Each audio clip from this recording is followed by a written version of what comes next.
What's up, guys? It's Carson back here on Toxic Gaming, and today, guys, we have another Battle Factory battle going here for you guys. As you can see, my computer decided to record me again on the other side of the screen, and that is the team we are using here. It's a Mega Sharpedo, basically kind of a Crocoon, except I have Roar instead of Sleep Talk, a Life Orb, Hydreigon, I believe it's Leftovers Bronzong, I believe, I'm not certain, more Restored Power Espeon, and then more of a lead Crobat, which is not a usual Crobat that I always run. I like running the more offensive style Crobat, but this one I believe has Taunt, Roost, Defog, and Brave Bird. It's not a set that I like running all the time, but my opponent also has some pretty threatening Pokemon. That Porygon Z, as we know, can be pretty threatening, and Darmanitan itself can be threatening in any game battle it's ever in, and Goodra right off the bat is a tank to take down. But I'm kind of hoping that this Mega Sharpedo, I don't really use Mega Sharpedo a lot, but I'm hoping it can be good for me.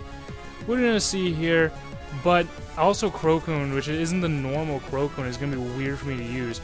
But as we can see, he let off the Porygon Z as we have before, and I let off with the lead Crobat. I knew I couldn't stay in, I had to get up on out of there, and I went right into the Crocoon to take whatever I could, and that Tri-Attack did a butt-ton. And right there, Life Orb, Porygon Z, that's not something to sleep on. And then it has Nasty Plot on top of it. I was not ready for this Porygon Z. I hoped for a burn with the Scald, something. I didn't want to go rest right after that, but I wanted to get something. But he gets a critical hit Tri-Attack, which probably would have killed anyway. Crit really didn't matter. But it just kind of happened. So now I bring in Espeon, which I believe is faster, is what I believed, and it had super hidden power fighting. So it was able to take out that Porygon Z, thank God. He brings in now this monster Goodra, and I just hope to start setting up Calm Mind so he'll just tank whatever I can and then deal out as much. As you see, I take that Draco Meteor, not as good as I wanted to, but with the Calm Mind it would have been a lot worse without it. And I go for Calm Mind one more time just to try and keep on stalling out his Draco Meteor so it does less and less. I believe this Espeon actually has Baton Pass, but now I'm thinking, who am I going to Baton Pass out to? Like, that was my dumbass trying to think of something to Baton Pass out to. So I Calm Mind one more time, getting a little too greedy, and now I realize no matter if I Baton Pass or not, he's going to outspeed me in U-turn, which Darmanitan does. 90% of the time you see Scarf Darmanitan anyway, so that was my own mistake there, as now I have Goodra against a Sharpedo, or Sharpedo, Mega Sharpedo, whatever you want to call it.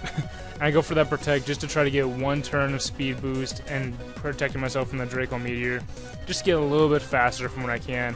Go right for the Mega Evolve and go right for an Ice Fang. Knocking out that Goodra, taking a huge threat out. I was happy. I was legitly happy. And so now I go for the Crunch, which I get a critical hit on. Thank God for that, because that would have really been something. But he goes right for the Volt Switch, which I was not ready for. I was ready for like a Stealth Rock, something. I was ready for something else other than that.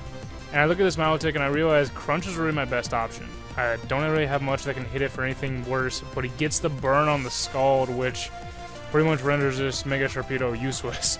As I do a Crunch just to get it out of there and be able to knock it out. I'll live one more turn. It's no point really keeping him around. I know Infernape can come in and Mach Punch, Fake Out, whatever, as he does Fake Out. Mach Punch and Fake Out, whatever, on Sharpedo and get him out. But I bring in Crobat. I know I thought a Brave Bird would kill, and I didn't think of Sash. I did not think of that at all. But with the Sash, he lives it, and he actually hits me with an Overheat that I actually end up living. And so now I'm thinking, if he stays in and goes for another Overheat, I'm okay, but I decided to go for Roost, because I wanted to try to preserve this Crobat for as long as I could. And the Roost with him switching was a great play, even though it was out to this Fortress. I'm really happy about that. I decided to taunt this Fortress, whatever you call it, right off the bat, trying to get those rocks out of the way. Buddy predicts that and goes for a Gyro Ball. You know, you kind of do what you feel.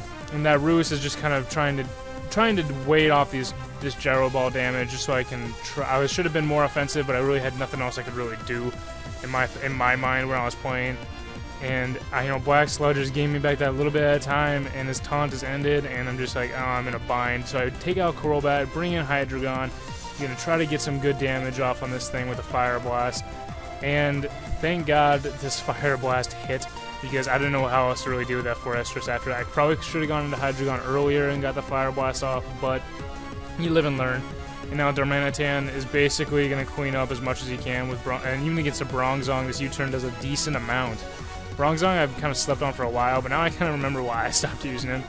And I thought I would be able to live an Overheat, Flare Bullets, anything from this Infernape, but I was wrong, as that Overheat from Infernape really kills Bronzong easily. but I know I can outspeed and I know I can get a Brave Bird off, so I'm going to see if I can get this. If I can knock him out with one Brave Bird, and it didn't happen. Grobat was definitely not going to be able to knock it out, and he is Scarf, so he will outspeed, and he will land that Rock Slide. If that Rock Slide was going to miss, it would have been amazing. I would have been able to come back and win it. But even with this Rock Slide missing, it doesn't really matter. His Infernape's going to clean up. And this was a really great battle, guys. I plan on having more battles on the channel here, coming soon, really sporadically a little bit. There are going to be more Battle Factory battles. There are going to be more VGC battles. As you see, my Hydreigon not even standing close to that close combat. But there'll be more, guys, down here. If you like this video, go ahead and comment down in the description below. And hell, maybe even leave a like. Do what you feel. And anyway, guys, I'm Carson on Toxic Gaming. And as always, stay toxic. See you guys.